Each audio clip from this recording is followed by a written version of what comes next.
मेहटी, मेरे सामने बैठे हुए मेरे नौजवान भाई, मेरी माताएं बहनें, मेरे बुजुर्ग किसान और मेरे साथ में आए हुए मेरे नौजवान साथी अक्षय नरवाल जी, अनिल बेनीवाल जी, गुरनाम संधू जी, संदीप चहल जी, आप सभी को हाथ जोड़ के और सिर झुका के राम राम करता हूं, सत श्री अकाल करता हूं, सलाम करता हूं और बड़े बुजुर्गों के पैरों को हाथ लगाता हूं।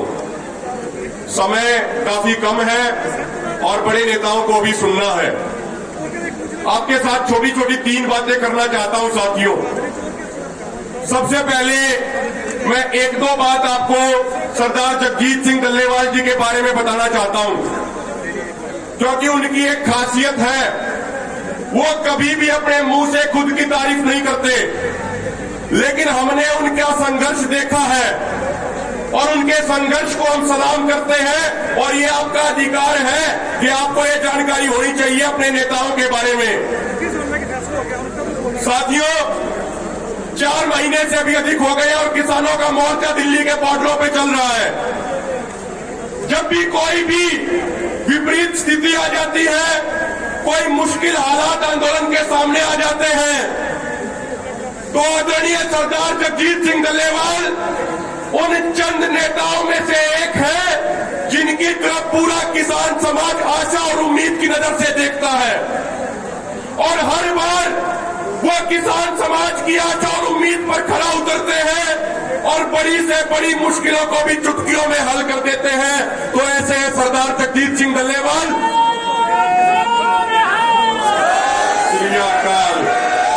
मेरी सभी भाइयों से, माताओं बहनों से विनती है, एक बार ऐसे सरदार जगजीत सिंह डल्लेवाल जी के लिए 10 सेकंड तक जोरदार तालियां बजनी चाहिए और हर किसान भाई के हाथ ऊपर होने चाहिए, उनके लिए जोरदार तालियां बजनी चाहिए। साथियों, मुझे वो दिन याद है जब विज्ञान भवन में मीटिंग हो रही थी, तो सरकार के मंत्री और अधिकारी बार बार हमें गुमराह करने का प्रयास कर रहे थे। तो उस समय सरदार जगजीत सिंह डल्लेवाल जी ने डंके की चोट पर विज्ञान भवन में एक बात कही थी। उन्होंने केंद्रीय कृषि मंत्री नरेंद्र सिंह तोमर से कहा था कि सरकार कान खोल के सुन ले, सरकार हमारे सब्र का इम्तिहान ना ले, सरकार के पास सिर्फ 2 विकल्प है। पहला विकल्प ये है कि सरकार हमारी मांगों को पूरा कर दे, सरकार एमएसपी की गारंटी का कानून बना दे और 3 काले कानून वापस ले ले। यदि सरकार हमारी मांगों को पूरा करती है तो हम सरकार का धन्यवाद करके अपने गांव में चले जाएंगे। हमारी किसी राजनीतिक पार्टी के साथ कोई दुश्मनी नहीं है, हमारा कोई राजनीतिक एजेंडा नहीं है, लेकिन उन्होंने आगे कहा था कि यदि कोई भी राजनीतिक पार्टी हमारी जमीन छीनने का प्रयास करेगी, हमारी फसलों को लूटने का प्रयास करेगी, तो ये पूरा किसान समाज अपनी पूरी ताकत लगा के ऐसी राजनीतिक पार्टियों की जड़ों को उखाड़ फेंक देगा। ऐसी राजनीतिक पार्टियों को अपने देश में हम नहीं रहने देंगे। दूसरी बात उन्होंने ये कही थी कि यदि सरकार दम दिखाना चाहती है, यदि सरकार हमारा दमन करना चाहती है, तो सरकार हमारे सर पे लाठियां मारे, हमारी छाती में गोली मारे, हमारा खून तो बहेगा, लेकिन ये किसान समाज किसी दूसरे का खून नहीं बहाएगा, क्योंकि ये पुलिस और सीआरपीएफ वाले लोग जो हमारे सामने बॉर्डरों पर खड़े हैं, ये किसी राजनीतिक परिवार के नहीं, बल्कि ये खुद किसान परिवारों के बेटे और बेटियां हैं। मेरे भाइयों, ये इतनी बेशरम सरकार आज सत्ता में बैठी है कि किसान परिवार के ही नौजवान किसान और जवान को आमने सामने खड़ा कर दिया। साथियों, एक आपसे निवेदन करना चाहते हैं। अभी 2 दिन पहले पंजाब के मलोट में बीजेपी विधायक के साथ एक घटना घटित हुई और जब से वो घटना घटित हुई है तो हरियाणा के नौजवानों में एक अजीब तरह का उत्साह आ गया है।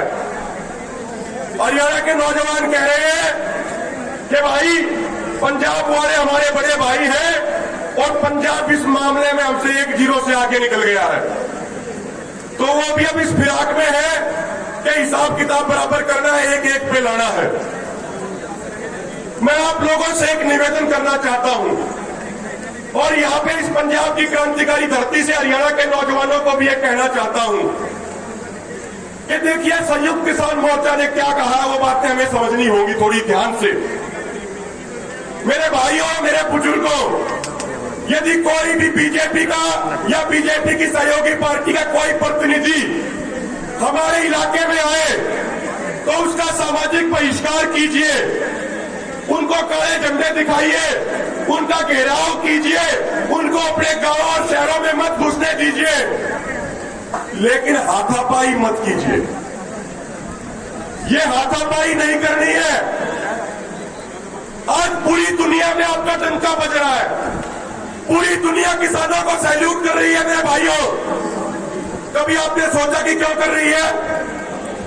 क्योंकि पूरी दुनिया इस बात से हैरान है कि भारत के लाखों किसान दिल्ली के बॉर्डरों पे 4 महीनों से बैठे हैं और 300 किसानों ने शहादत दे दी है, लेकिन ये किसान पूरे तरीके से शांतिपूर्ण तरीके से बैठे हैं, एक पत्ता तक नहीं टूटा है।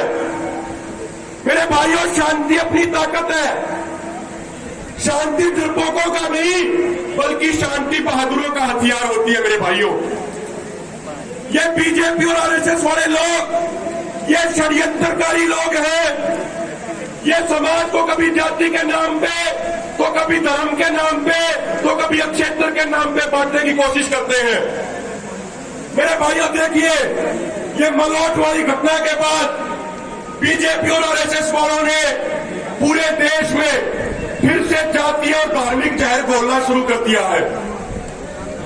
मेरे भाइयों, हमें किसी भी कीमत पे अपनी शांति भंग नहीं होने देनी। मैं सिर्फ 1 मिनट से 1.5 मिनट और लूंगा। अभी कल हरियाणा के बीजेपी के अध्यक्ष ने ऐलान किया कि भाई जो पंजाब में घटना हुई है उसके विरोध में वो जिला मुख्यालयों पर रोष प्रदर्शन करेंगे। उन्होंने कहा कि वो पंजाब की जत्थेबंदी और कांग्रेस के खिलाफ प्रदर्शन करेंगे। तो हरियाणा के किसानों ने उनको एक बात साफ कर दी है कि यदि हरियाणा बीजेपी को कांग्रेस के खिलाफ प्रदर्शन करना है, कांग्रेस के साथ राजनीतिक कुश्ती करनी है, तो 100 बार करे, हमें कोई दिक्कत नहीं है। लेकिन यदि हरियाणा बीजेपी हमारे पंजाब के किसान भाइयों या किसान जत्थेबंदियों के खिलाफ कोई भी प्रदर्शन करने का प्रयास करेगी, तो हरियाणा के किसान इसे मंजूर नहीं करेंगे, हरियाणा के किसान इसे बर्दाश्त नहीं करेंगे और हरियाणा बीजेपी को मुंह तोड़ जवाब देने का काम किया जाएगा।